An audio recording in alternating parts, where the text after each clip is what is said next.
স্বৈরাচার সরকার পতনে গণবিপ্লবের পরে পুনরুদ্ধারে ফিরে পাওয়া হুসনিতানার ধর্মীয় শিয়া সম্পত্তির ১১২ কাঠা কবরস্থানের জমি আনুমানিক দীর্ঘ ২০ বছর যাবৎ সাবেক ২৭ নং ওয়ার্ড কাউন্সিলর নিজ দখলে রেখে ভাড়া পরিচালনা করা লালবাগ ডিপিডিসি বিদ্যুৎ ব্যবহার করে ক্ষমতার দাপটে বিদ্যুৎ বিল বকেয়া রেখে আয়নাঘর, গুমঘর, আস্তানা ঘর বানিয়ে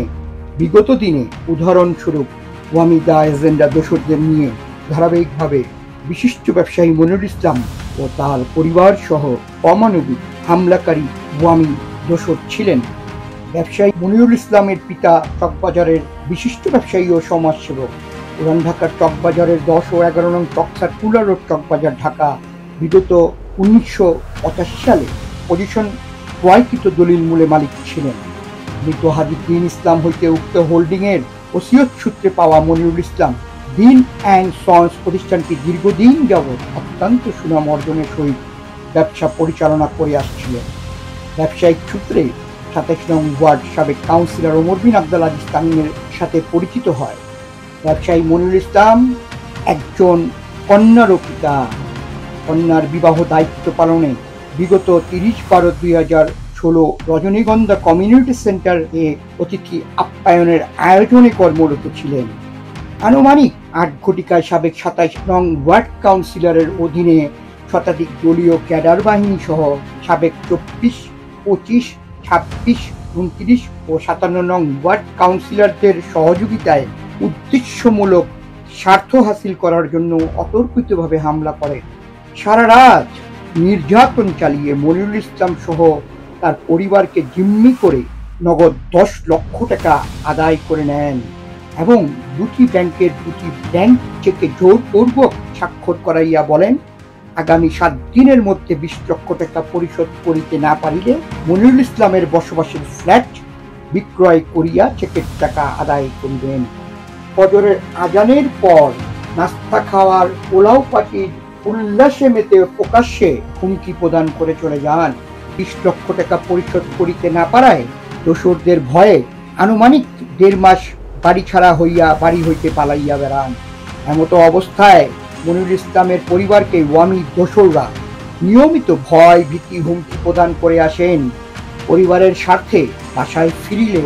গেটের অপর দিকে আনুমানিক সন্ধ্যা ৭ ঘটিকায় রূপসী বাংলা টেইলার দোকানে দাঁড়ানো অবস্থায় সাবেক ২৭ নং ওয়ার্ড কাউন্সিলর সহ তার দলীয় ক্যাডার বাহিনী সহযোগিতায় নাদিম, জনি, গুড্ডু অজ্ঞাত আরো ৩-৪ জন জোরপূর্বক মনিরুল ইসলামকে তুলে নিয়ে তামিমের দখলীয় শিয়া সম্পত্তির আস্তানা ঘরে টানা ৪-৫ ঘন্টা শারীরিক নির্যাতন চালায়। ভুক্তভোগীর বাসায় ৩-৪ জন দলীয় ক্যাডার বাহিনী পাঠিয়ে ভয় ভীতি প্রাণনাশের ভয় দেখিয়ে বাইতুল মোকাররম ইসলামিক ফাউন্ডেশনের H4 ক এবং H5 দোকানের কাগজ, পাসপোর্ট, ছবি এবং পৈতৃক সম্পত্তি কামরাঙ্গীচর লালবাগ মোজাইস্থিত ১৪০১ নং দাগের দলিল, নামজারি, মূল কাগজপত্র সহ মনিরুল ইসলামের সহধর্মিণীকে নির্দেশিত স্থানে দিয়ে যেতে বাধ্য করেন। সারা রাত ধরে দলীয় ক্যাডার বাহিনীর হাতে মনিরুল ইসলামকে আস্তানা ঘরে আটকিয়ে রাখেন। পরদিন সকালে উক্ত বাহিনী দ্বারা ভয় ভীতি দেখিয়ে ঢাকা তেজগাঁও সদর সাব রেজিস্ট্রি অফিসে ২৭ নং ওয়ার্ড কাউন্সিলর সহ তার প্রাইভেট গাড়িতে করে নিয়ে যাওয়া হয়। সেখানে উক্ত গুন্ডা বাহিনী দ্বারা ভয়ভীতির মাধ্যমে জোরপূর্বক রেজিস্ট্রি করাইয়া নেন। দলিল গ্রহীতা মৃত আমিরুল ইসলাম রিপন ১৬৭৩ নং রেজিস্ট্রিকৃত দলিলের সাক্ষী ও শনাক্তকারীর নাম সহ প্রমাণস্বরূপ চিত্র ছবি তুলে ধরা হলো। পরের দিন উক্ত ক্যাডার বাহিনী দ্বারা ২৭ নং ওয়ার্ড অফিস কাউন্সিলর কার্যালয়ে ডেকে রেজিস্ট্রিকৃত সম্পত্তির টাকা আত্মসাতে মন গড়া একটি অবৈধ মীমাংসা চুক্তিপত্র করেন। উল্লেখিত চুক্তিপত্রে ওমর বিন আব্দুল আজিজ তামিমের নিজ হাতের স্বাক্ষর সহ চুক্তিপত্রের পিছন পাতায় লিখিত সাক্ষীগণের স্বাক্ষর প্রমাণস্বরূপ চিত্র তুলে ধরা হলো। এমতো অবস্থায় পরিবারের ভবিষ্যৎ স্বার্থে প্রাণনাশের হুমকির ভয়ে কোনো মামলা রুজু না করিতে পারায় ডিএমপি পুলিশ কমিশনার বরাবর ৭১ পৃষ্ঠায় যাবতীয় ঘটনাবলী লিপিবদ্ধ করে প্রমাণস্বরূপ প্রতিবেদনের চিত্র, সূত্র, স্মারক ও উল্লেখিত তারিখ তুলে ধরা হলো। সাবেক ২৪, ২৫, ২৭ ও 57 নং ওয়ার্ড কাউন্সিলরদের সহযোগে ওয়ামি দ্য এজেন্ডা হাজি আব্দুল মুনায়েম লিলি ওরফে এজেন্ডা গিরকিট লিলি ও তার সহযোগী হাজি ইকবাল ওরফে এজেন্ডা পাঞ্চাল ইকবাল রাজ নারায়ণধর রোড এর লালবাগ মোজাস্থিত ঢাকা সিটি জরিপ 9054 নং অত্র খতিয়ানভুক্ত অনলাইন খাজনা হালনাগাদ আদায়কৃত ও আয়কর রিটার্ন দাখিলকৃত মালিক মনিরুল ইসলামের সম্পত্তি নিজ নামে থাকা সত্ত্বে ওয়ামি দোসরদের দখল বাণিজ্যে লিলি শপিং কমপ্লেক্স মার্কেট অবৈধভাবে জোরপূর্বক দখল করে রেখেছেন এবং ওয়ামি এজেন্ডা দোসর জাকির হোসেন নাহিদ আসলাম হাজি ওয়ারেন্ট ইস্যুকৃত আসামি হাজি মাহবুবুর রহমান মাহবুব ওরফে চিটার মাহবুব মনিরুল ইসলামের সহধর্মিনী অনলাইন হালনাগাদ খাজনা আদায়কৃত এবং আয়কর রিটার্ন দাখিলকৃত নিজ সম্পত্তি মালিক থাকা সত্ত্বে উক্ত ওয়ামি এজেন্ডাদের দখলে দোকান ও কারখানা ভাড়া দিয়ে জোরপূর্বক অবৈধভাবে দখল করে রেখেছেন।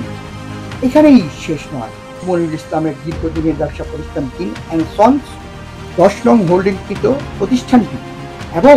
11 নং হোল্ডিংকৃত পশ্চিম মার্কেটের নিচতলায় পূর্ব দিকে 5, 6, 7, 8 নং দোকান ভাড়াকৃত ব্যবসা পরিচালনা করত থাকা অবস্থায় বিগত 2020 সালে ঈদুল আজহার বন্ধের ছুটিতে সাবেক সংসদ সদস্য ঢাকা 7 আসনের মাফিয়া খ্যাত হাজি সেলিম এর অধীনস্থ নেতৃত্বে থাকা 10 নং হোল্ডিং এর মতুয়াল্লি নিয়োজিত সাদিকুল্লাহ এবং বসির মার্কেটের দোকান ভাড়াটিয়া হাজি জাকির হোসেন নাহিদ, হুমায়ুন কবির সহ লালবাগ শাহী মসজিদের ওয়ামি এজেন্ডা সভাপতি হাজি সামির উদ্দিন ওরফে কবরস্থান বিক্রেতা দালাল এবং হাজি সৈয়দ আব্দুল কাইয়ুম সহ 10 নং দিন অ্যান্ড সন্স এবং 11 নং বসির মার্কেট ক্ষমতার অপব্যবহার করে শেখ হাসিনা পাইলট সরকার এর ভাইরাস ফেলে যাওয়ার ওয়ামি এজেন্ডা দোসররা প্রকাশ্যে বুলডোজার গাড়ি দিয়ে উক্ত স্থাপনায় স্থাপিত দোকানের মালামাল সহ উধাও করে ফেলেন।